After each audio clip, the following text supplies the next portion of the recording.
To solve this question, we need to find the sum of the first 20 terms of the arithmetic progression provided.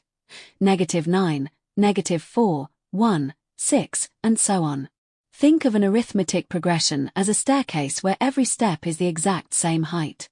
To find the total height, or the sum, without adding every single number manually, we use a specific formula. First, we need to identify the key variables from the sequence. 1. The first term, a.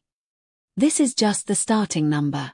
So a equals -9. 2. The common difference, d. This is how much you add to get from one number to the next.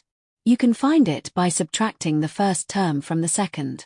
So, -4 minus -9. This is equal to 5. So the common difference, or d, equals to 5. 3. The number of terms, n. The question specifically asks for the first 20 terms. Therefore, n equals 20.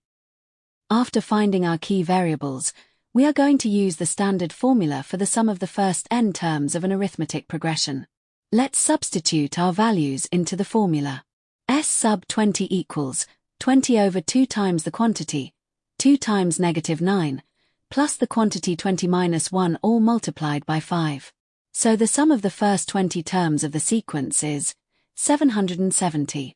And this is how you calculate the sum of an arithmetic progression. Just remember to identify your first term, find the common difference, and plug them into the sum formula. See you in the next video.